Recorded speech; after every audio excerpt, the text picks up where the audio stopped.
This meeting is being recorded. Well, okay, good afternoon, everybody, and welcome to the HIHR seminars for November 18th. I'm so pleased to welcome our speaker today. I should say, first of all, I'm Mara Oliva. I'm an associate professor in history and the director of the Digital Humanities Center at the University of Reading. And I'm especially happy to welcome Dr. Ruben Ros today because it's just past his Viva, defended 1 week ago, so he's ready definitely for anything we throw at him. Congratulations, Ruben, on your success. Now, Ruben is now in Utrecht doing a postdoc in the Department of History. His research focuses on Dutch political thought in the 20th century.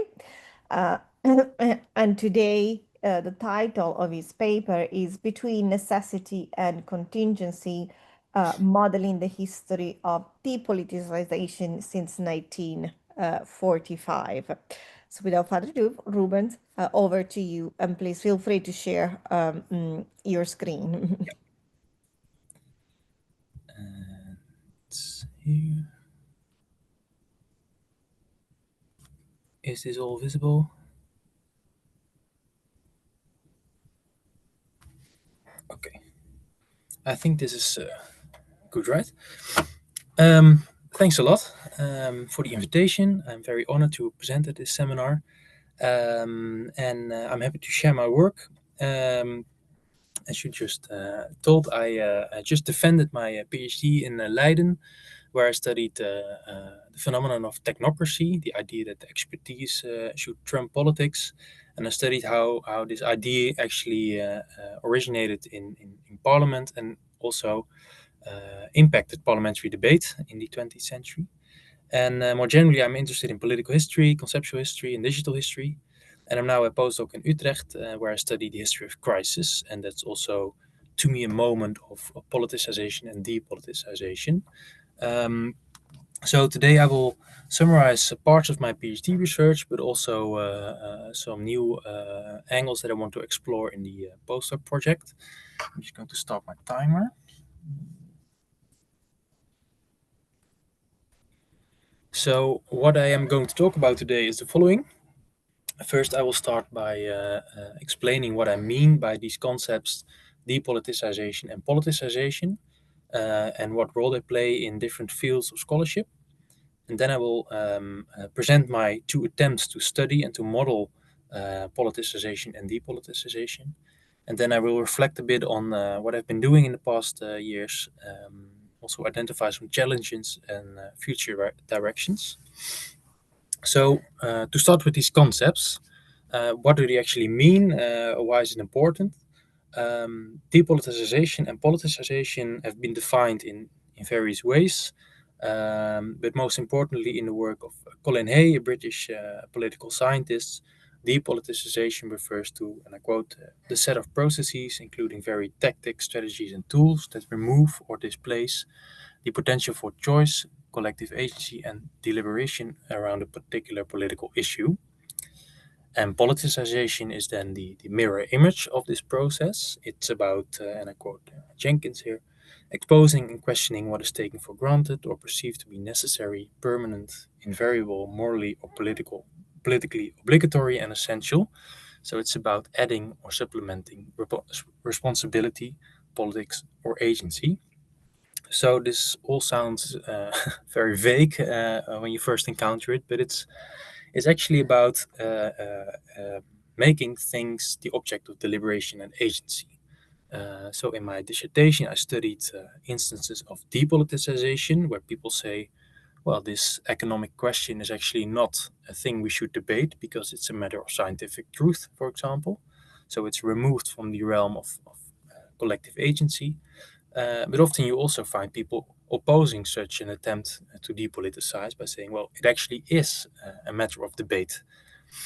And these two concepts play a big role in the social sciences, in political science and public administration since the late 1990s. So I mentioned the work of Colin Hay earlier, and he identified these multiple spheres, and politicization and depoliticization is the movement between those spheres. So at the very core of the circle you see here is the governmental sphere, so it's the realm of parliament, of administration. And if an issue is in the governmental sphere, it's politicized. But if it's not necessarily in the governmental sphere, but in the public sphere, it's also political, but not in a governmental sense. And then you have the private sphere, and outside of that is things that are not taken to be in any way political. So if issues move from this so-called realm of necessity from to the private, the public, and the governmental sphere, it's politicization, and if it's the other way around, it's called depoliticization. And this became a object of research in the social science in the late 1990s, when the so-called end of history made it look like politics was no longer relevant. And critical scholars tried to investigate how politics was gradually removed from democratic systems, how independent agencies took over decision-making powers, how people turned their backs to politics, how there was a void, in the words of Peter Mayer, emerging between the people and the administrators. And in his book, Why We Hate Politics, Colin Hay then came up with this framework of studying politicization and depoliticization. And in the last decade or so, there has been a sort of a second wave of depoliticization scholarship, where political scientists who previously looked mostly at institutional depoliticization now also turn to discourse, so the way in which politicians presented some things as non-political. So there has been a new wave of depoliticization scholarship. And there's actually an interesting convergence between this field and political history. So in political history, historians have been studying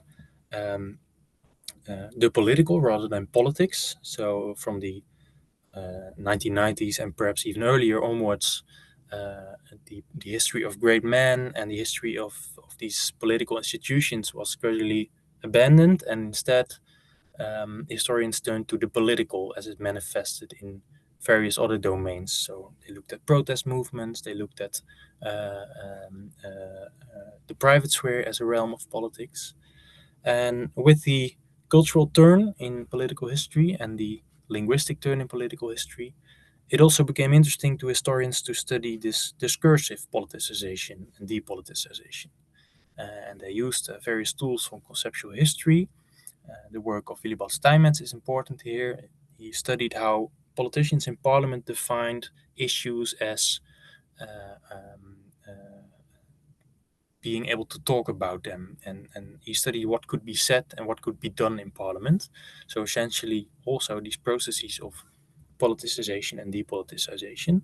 And recently there's been new historical work on this phenomenon, because it was for a long time associated with the recent past, the history of neoliberalism.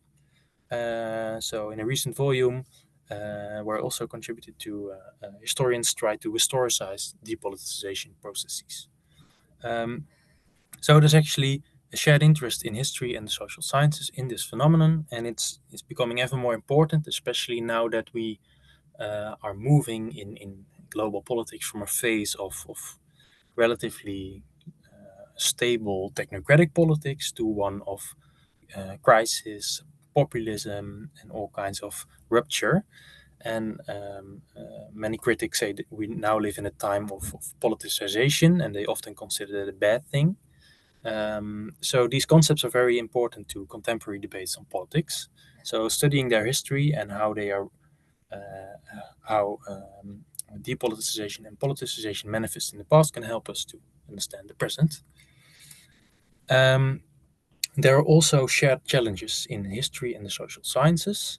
So many historians and social scientists now look at discursive politicization and depoliticization. But it's mostly a matter of case studies here. So they study For example, how politicians in the migration crisis constructed migration as a crisis and as such politicized it or depoliticized it. There's also a so-called ontological politics going on here. So if you want to study depoliticization and politicization, there's often an implicit understanding of what politics is. And that is not necessarily bad, but it is sometimes challenging because it makes different approaches hard to compare. And there's also a tendency to study things as either depoliticization or politicization. So it's a zero-sum dynamic, especially in the social sciences. And there's often a very simple model of depoliticization going on. And I think a more historical look could actually make this complexity more visible. And I think digital history is especially helpful here because the borders of the political are often defined with language. When studying this discursive depoliticization and politicization, we can actually use DH tools to do this at scale, to go beyond case studies, because depoliticization is always relative. Like there's no single thing that is political; it's always in flux, and it's relational and it's also diachronic. So things are only political compared to an earlier period or a later period. And I think with text mining methods, we can actually bring this to the surface. So what I did in my research is basically an attempt to model depoliticization by looking at two dimensions of these processes. So my first attempt is looking at depoliticization as an instance of abstraction and its inverse, concretion. That's not actually a word, I invented it, but I hope it makes sense. And the second attempt focuses on depoliticization as a sort of consolidation of connections and diffusion. I will, of course, explain what this all means. So before I tell how I do this modeling, a word about my data and my sources. In my dissertation, I looked at the parliamentary proceedings in the periods from 1917 to 1944. I'm now extending that to the current period because I have to be relevant, of course. It might be a bit of a weird source to study politicization and depoliticization, because Parliament is one of those spaces where everything is in principle political. But I argue that in Parliament we can actually see also how depoliticization attempts are undertaken. So politicians actually say out loud, well, this is not something we should discuss here, but also politicians saying this is something we should discuss in Parliament. So Parliament is a space where you can actually see these dynamics unfold, but it comes with specific context, of course. So Parliament is not a completely open space for political debate. It's constrained by procedures and institutional arrangements.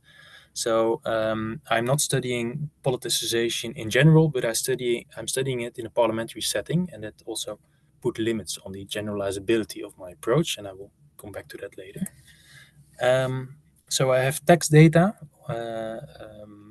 from the proceedings. They are all OCR'd in previous projects, and I lemmatized them. And I focus on plenary sessions and committee meetings. And committee meetings in the Netherlands are public from 1980 onwards. And I also tested whether the effects that I see also hold when omitting these committee meetings, because we know these committee meetings are more technical, more specialist, so they might impact our understanding of depoliticization. But I see no big differences there. So that's about my data, and as I will also reflect upon in the end, I'm now also studying other countries, because there recently has been attempts to systematically assemble different proceedings. So I'm now looking at the British Hansard and also the German Bundestag. But in this presentation, I will focus on the Dutch Parliament.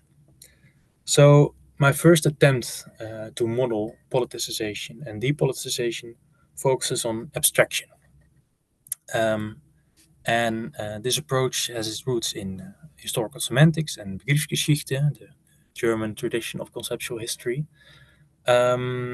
And in this tradition, Reinhard Koselleck, the historian that basically founded the discipline, famously talked about the transformation of concept in the Sattelzeit, the period between 1750 and 1850, where a lot of modern political concepts acquired their current meaning.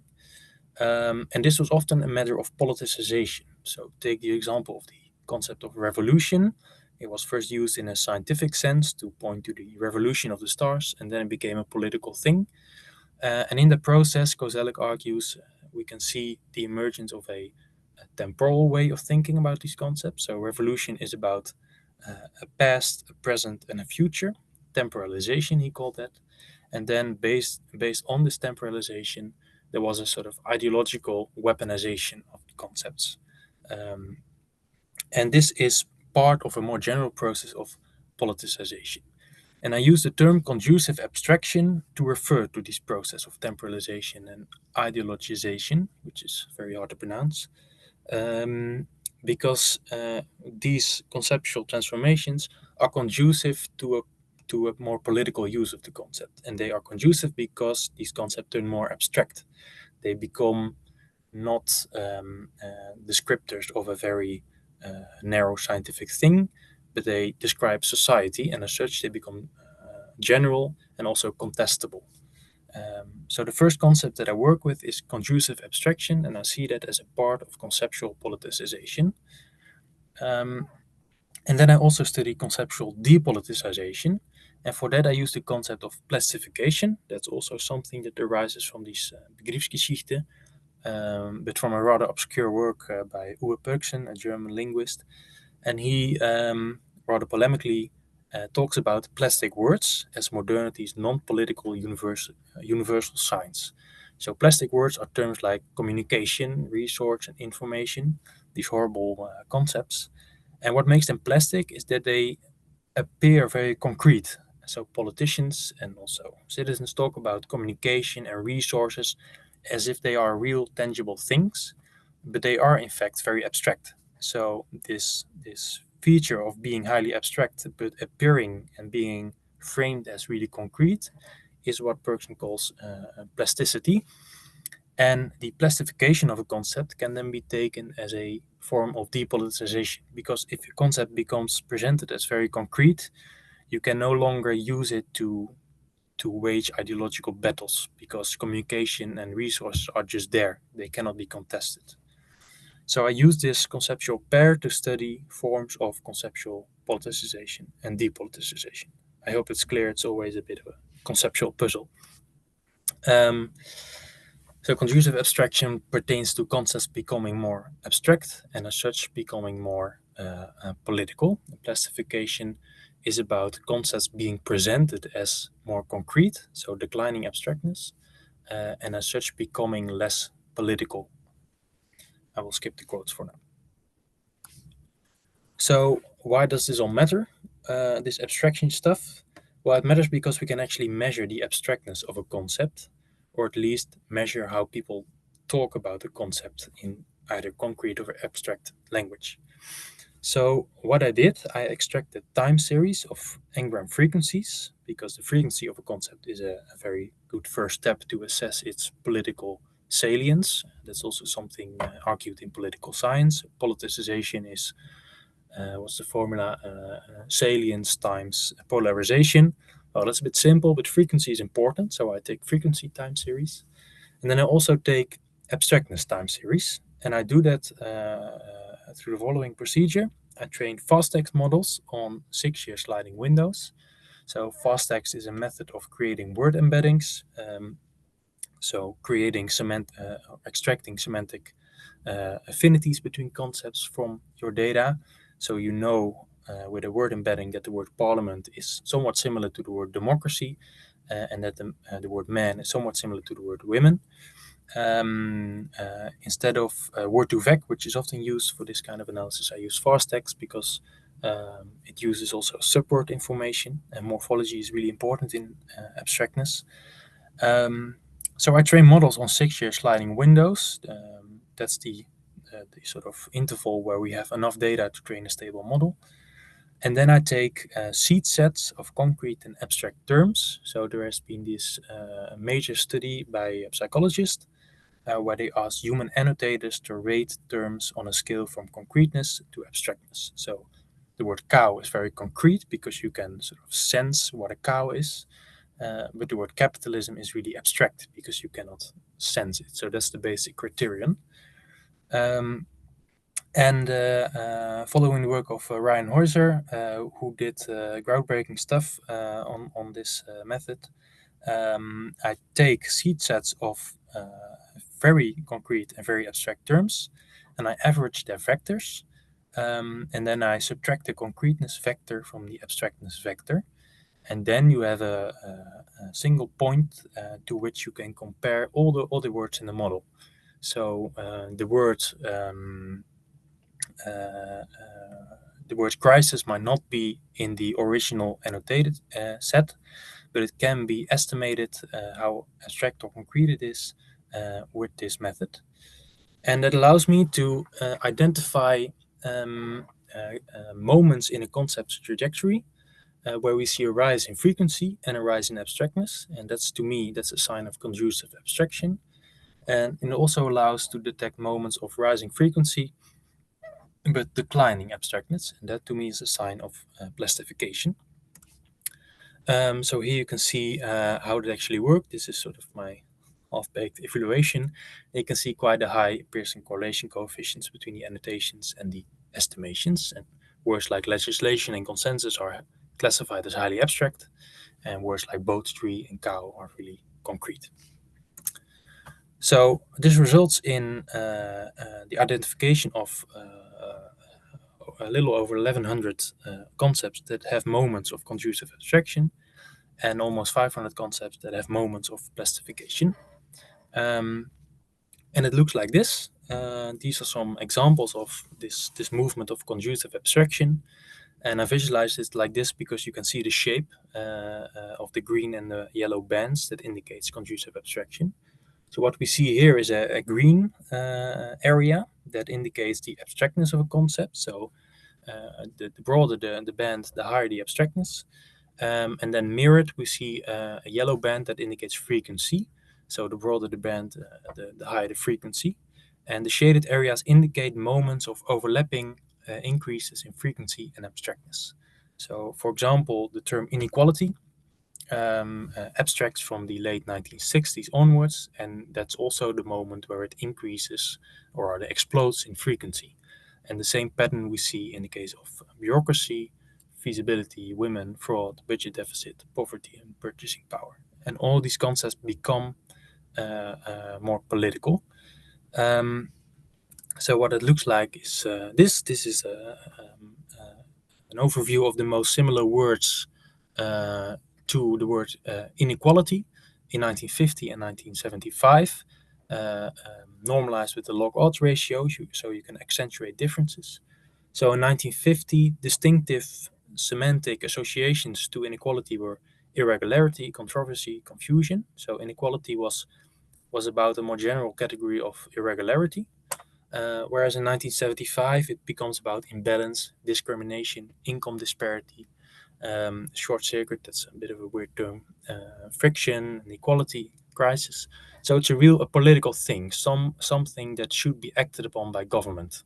So these types of semantic transformation indicate sort of a political uptake of concepts in parliament. So things are no longer used in a rather neutral sense, but they are used to indicate social problems, for example.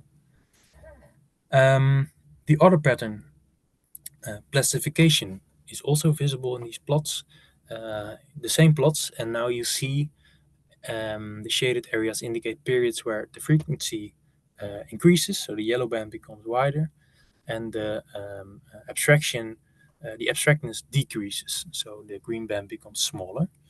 So what happens here is that these concepts are increasingly talked about as if they are concrete things. So system, problem, directive, integrity, challenge, decentralization. I see that I have challenge twice there. So if we look at these similar words again in the case of alternative, you can see that in the 1950 an alternative is it's about goals, about ideals, about prospects, about alternative vision, so to say. And in 1970, you see these managerial terms, so option, building block, scenario, models. So that's still political, it's still about choice, but it's sort of a sanitized, sterilized version of the original alternative as a ideological or idealistic alternative. So in this sense, we can actually map this plastification of concepts. In an article that I published last year, I go into various of these concepts. But the main advantage of this approach is that you can also aggregate. So we can look at periods of plastification and conducive abstraction. And we can also compare these aggregations with established historiography. So in my dissertation, I engage with the Dutch historiography of the 20th century, where there's a large role for depoliticization, because in the Dutch case, historians argue that up to the 1970s, Dutch politics was highly depoliticized. And only with these progressive protest movements that agendized the environment and gender issues, we see a rise in politics. And with this method, I can actually look to what extent that assessment holds.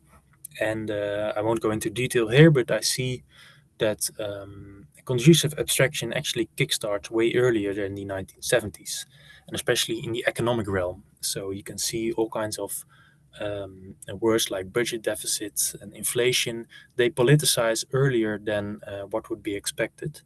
And I think this is because historians always associate politicization with the left.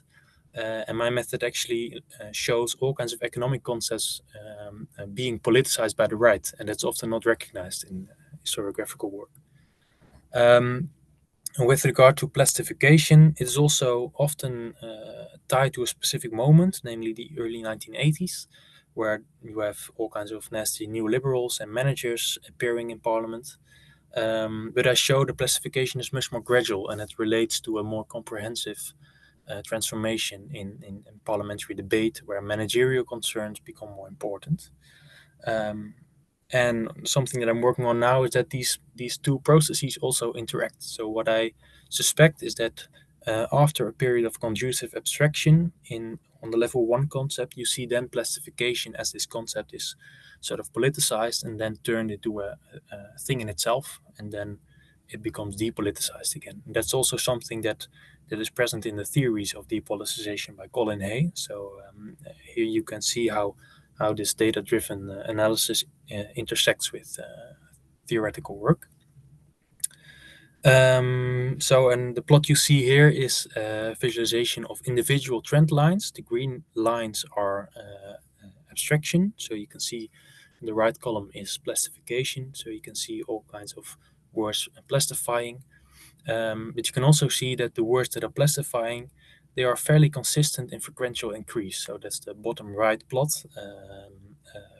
So there's a fairly gradual increase in plastification. And if you normalize that by looking at all terms that move in abstractness, you have the top row where I plot the density of conducive abstraction to the left and the density of plastification to the right. You can see the moments where conducive abstraction and plastification are actually the strongest. So that's my first attempt to model politicization and depoliticization by looking at the transformations in concept from the perspective of abstraction. And now I will continue with my second attempt, which is a bit shorter because it's more experimental, where I look at depoliticization and politicization as a matter of connection. And that has its roots in the theory of ideology, in the work of Michael Frieden. Political ideologies are imagined as networks of ideas. And that's also something that occurs in the work of Peter de Bolla in his pioneering DH work. So you can think of ideas and political ideas not necessarily as single keywords, but also as networks of ideas. And politicization then can can be interpreted as the formation of these networks, or as Chantal Mouffe and Laclau argue in their post-Marxist work, becomes about change of equivalence. So saying, well, actually, agriculture is not only about the economy, it's also about climate change. Or saying, well, economic inequality is not necessarily about individual character, but it's a matter of redistribution. So making these new connections can be seen as a politicizing movement, whereas perhaps the solidification, the consolidation of these networks can be taken as a sign of depoliticization. So in another article based on a chapter of my PhD, I defined this consolidation of networks, discursive networks, as epistemic capture. So an issue becomes captured in a fixed network, and in Parliament that's often a matter of specialization. So things become sort of really neatly carved out specialist domains, and as such, they are no longer open to fundamental contingency and fundamental debate. So it's not necessarily full-fledged depoliticization, but it's more about things becoming a matter of policy rather than politics, where policy is a more administrative mode of thinking. And the inverse of this process is what we could call, and I'm still not sure about this concept, but connective novelty. So if issues or topics break out of this consolidated network, that can be taken as a sign of politicization. As you might have noticed, we can actually operationalize this as the consolidation of clusters of topics, of discursive topics, and in the case of connective novelty, as a challenge to these fixed clusters. So what I did, perhaps no surprise, I used topic models. I used LDA because after all these years, it still turns out really well, better than embedding-based models. So I used the lemmatized text. I chunked the text because speeches tend to become shorter in Parliament, and it affects the topics. Looked at nouns, verbs, and adjectives, and after some experimentation, I settled for 250 topics, where I removed the topics that were not about policy content, but rather about procedure or rhetorical styles. I can explain that perhaps in the discussion. But the result is a sort of a really clean topic model and distributions for speeches in the parliamentary debates over time. And what I then did is I used the idea of a linkage network developed by Chloe Perry and Simon Dedeo, where you look at the conditional probability of two topics co-occurring in a single speech. And this allows you to basically map what they call the cognitive structure of ideas based on these co-occurrence network. So to the right, you see an example of such a network based on a completely random year in the 1980s. And you can see how, for example, the topic of nuclear waste to the left is associated with environmental pollution, and environmental pollution is associated with animals and farming. So you can see these associations and co-occurrences, and as such you can see how politicians connected topics. This is of course conditioned by procedure and specific legislation, but if you aggregate, I think you can see these cognitive structures. And with these linkage networks, we can actually study the development of epistemic capture over time. So I use modularity in network metric and stability. So how similar is a network clustering compared to earlier periods to see if things become more stable in Parliament, and they actually do become more stable. We see an increase in modularity at the same time as a decrease in density. So there are less of these topic links in parliaments over time, but if there are topic links, they become more clustered. And these clusters, moreover, also become more stable. So it points to this epistemic capture effect. So we can see how in Parliament these clusters of clusters of topics develop, and how they also become more stable over time. And that indicates this idea of epistemic capture. So there are fixed policy domains, and it's very hard to sort of associate, for example, agriculture with another topic if agriculture is fixed in this cluster. And then the other side of this is politicization in the form of new connections. And this is something I'm currently still working on. So if we have these depoliticized epistemic structures, the appearance of new connections might actually indicate politicization. So in the previous attempt to model this, I identified all these economic issues becoming more political.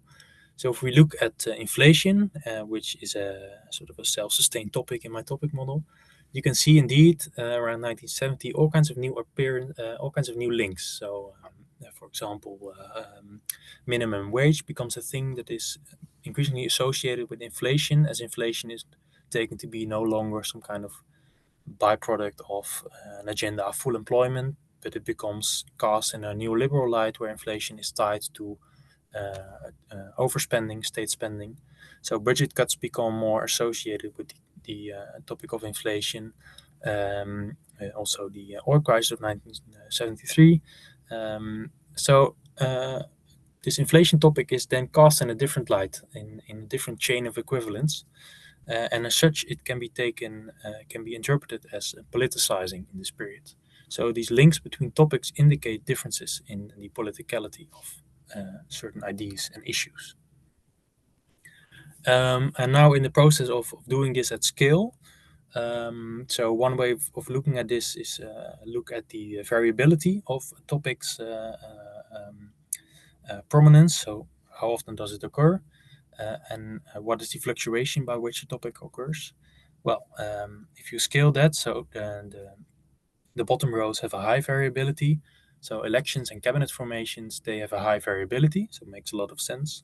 Indonesian independence is a topic that gradually disappears, so that also has a high variability, but it also has a very consistent trend. So it's perhaps of a different kind. You can also look within these networks that form at topics that have this high betweenness, so topics that connect multiple clusters. And if you see a high variability in betweenness, you might encounter topics that are more political. The topic of elections and committee inquiries, constitutional reform, then appear. And you can also look at topics that shift a lot in terms of their network neighbors. So the minimum wage, nuclear arms, budget cuts, they are more ideologically loaded topics because they shift a lot in terms of their connections. So you can also sort of scrutinize this topic space through these metrics. I'll skip this for now. So all in all, I use topic models to model these processes of politicization and depoliticization. So these are my two attempts, and I thought it might be nice to zoom out a bit because this is, of course, a digital history seminar, and what I try to do in a more abstract sense is to design models of historical processes where I use historiography and theory to really get to the heart of a particular dynamic and to try to formulate a particular historical development in a specific way. So politicization as abstraction and depoliticization as epistemic capture. And then I use tech mining to find features and signals for operationalizing these models. And what I like about this approach is that it allows me to do a kind of multi-level analysis. So often in digital history work, you see the use of tools to distant read things and then find particular moments or patterns that are then used for close reading. So there's a very stark contrast between the distant reading phase and the close reading phase. And this type of approach, which might be perhaps a bit more social scientific, has the benefit that I can scale between different layers. So I can say something about politicization in the aggregate, but can also investigate the individual history of a particular topic or concept. And in my experience, that works really well, and it also escapes the sort of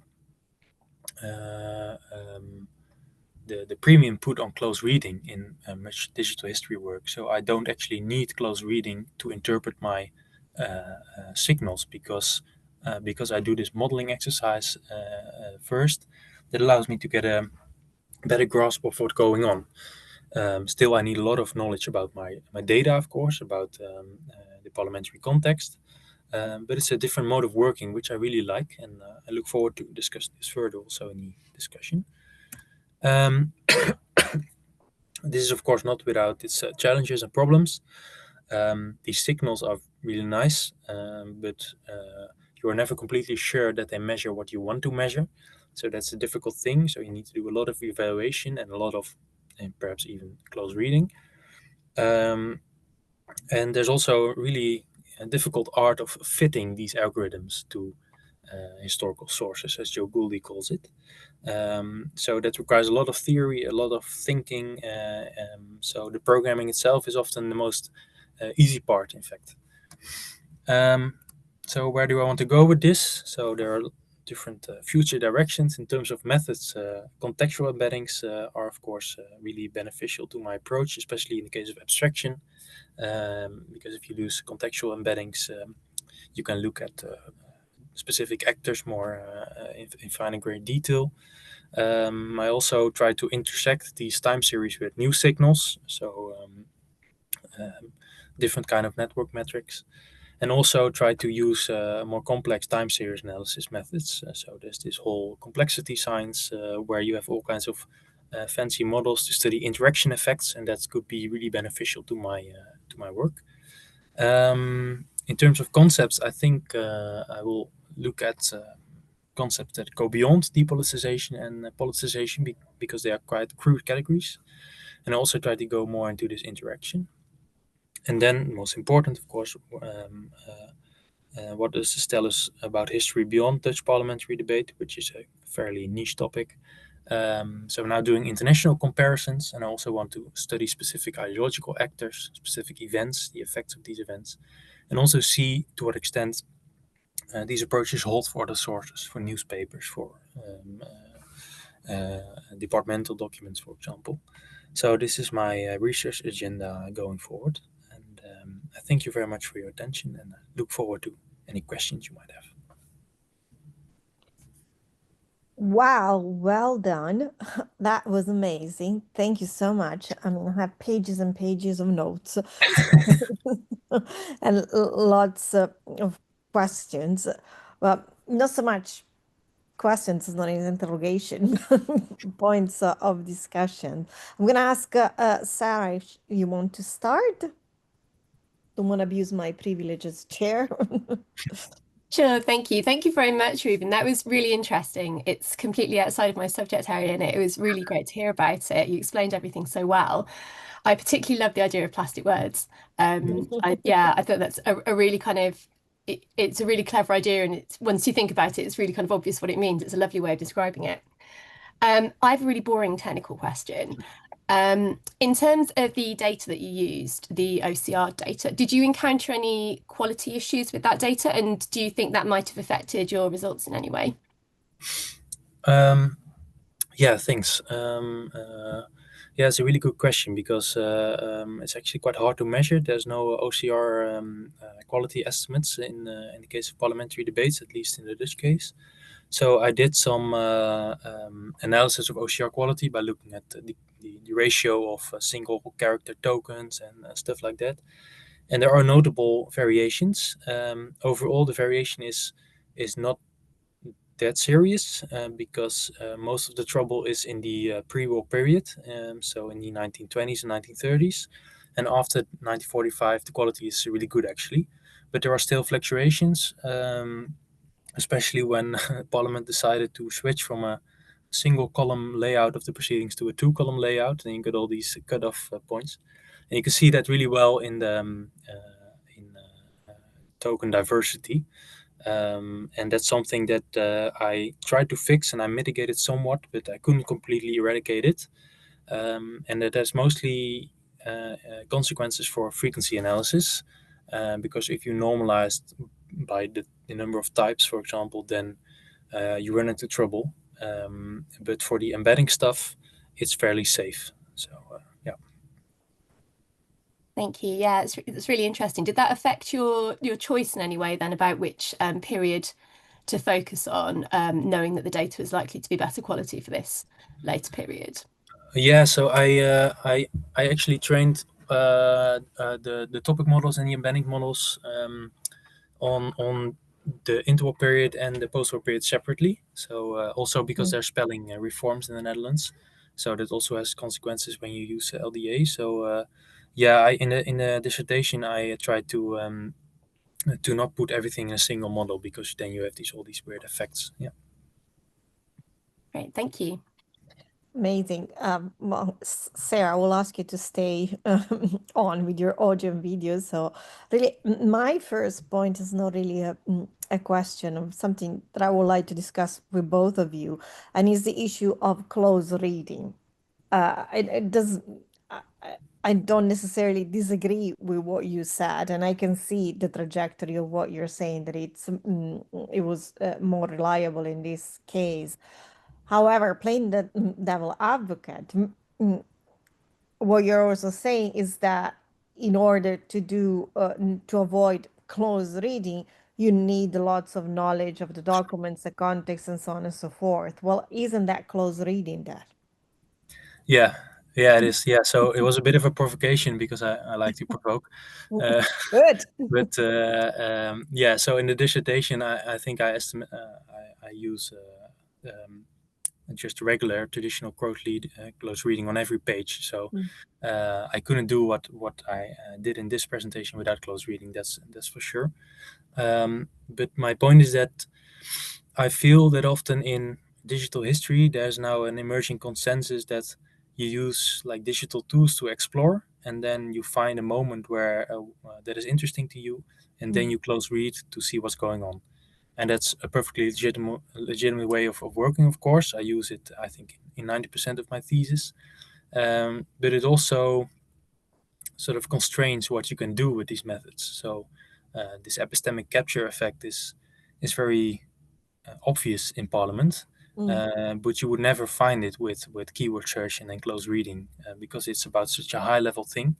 And Mm. I noticed that this is, yeah, often a bit controversial with historians, because they and I like to study really concrete events and actors, but there are these epistemic and cognitive and ideological changes that we can now study, but they do not necessarily come forward through concrete examples. So Mhm.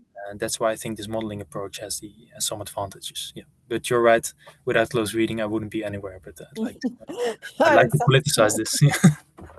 No, I mean it's full of sleep. I mean it's clear, as Sarah said, you explain it so well, and that's the whole point of being able to do something that we couldn't do before with this methodology. So it's great that you could extract, the bigger picture that sometimes is lost Yeah. in close with close reading. Absolutely.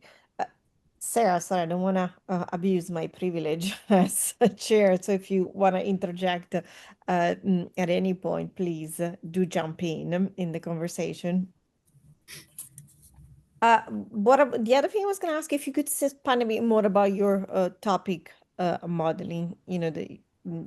It was very clear, but you said yourself. I can say a bit more in the discussion, because I mean, kind of that relates to the bigger picture, how much close reading or not. Yeah, so when you run a topic model on parliamentary debate, you get all kinds of different types of topics. So that's really interesting, because you get these policy topics. So agriculture is a topic in the topic model, Mm. um, but you also get these procedural elements. So filing a motion in parliament has its own topic, because it comes with its own type of language. And also you get rhetorical styles. So one topic is, for example, people referencing a newspaper. It's its own topic. So for this analysis, I filtered it out, because it is now not about specific ideas that are linked, but it has a lot of potential for other studies. So um, you can study rhetorical styles with these topic models, I found out, without actually doing all kinds of complex argument analysis, which I tried, but failed miserably. So in these topic models, you get all kinds of different types of language clusters that are really beneficial to understanding Parliament. Hmm. And in this case, I only looked at sort of obvious topics about something, but Hmm. Hmm. Yeah. Yeah, no, brilliant. And one aspect that really interests me, and it's your research agenda on internationalization of the project. Now that must present a new range of challenges for you, because even if you stick to Parliament, things are compiled in different ways, and you have different languages. So Yeah. you started thinking about that, how are you going to overcome all of these? Yeah, so as you said, you're immediately confronted with a wide range of problems. So I'm now looking with a colleague at the extent to which different themes develop in parallel across countries. And then you have the problem of translation, of course, Yeah. because a concept can mean one thing in one country and another in another country. So what we did now is we constructed a fairly complex pipeline where we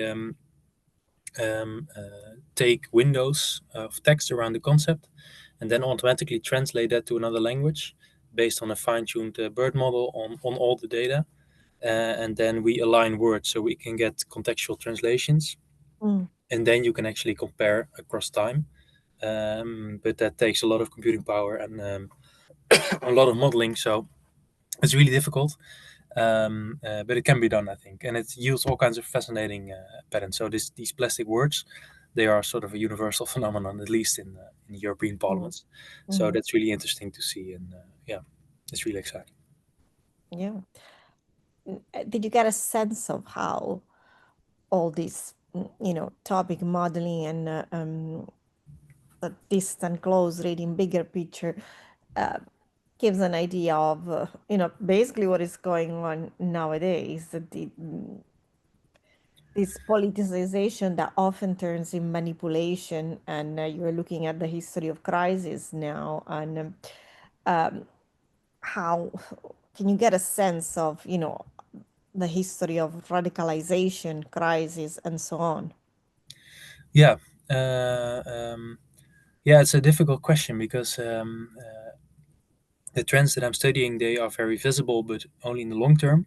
Mm. Um, So, and that's also why I mentioned that I wanted sort of to go beyond politicization and depoliticization. Mm-hmm. So, in the project on crisis, we are now fleshing out this conceptual framework of of more complex concepts like symbolization, Mm. moralization, and I think that could shed more light on the present because nowadays things get politicized and depoliticized at the same time, Yeah. and whereas in the past it might have been more clear what happened.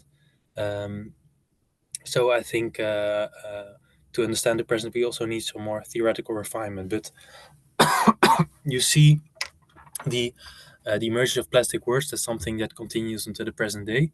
Yeah. Um, so there's a really stark contrast between, on the one hand, this managerial, technocratic discourse of plastic words, and on the other hand, this constant social media-driven politicization of basically everything.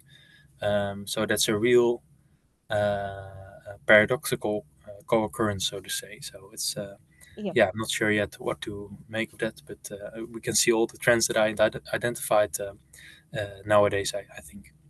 Yeah. Well, that's fantastic. Hopefully you'll come back to the Yeah, summer series to tell us. yeah, To be continual. yeah. Sarah, did you want to add anything else? I just wanted to ask if you had any early indications of how the German or the British proceedings compare, although it might be too early to say, I guess.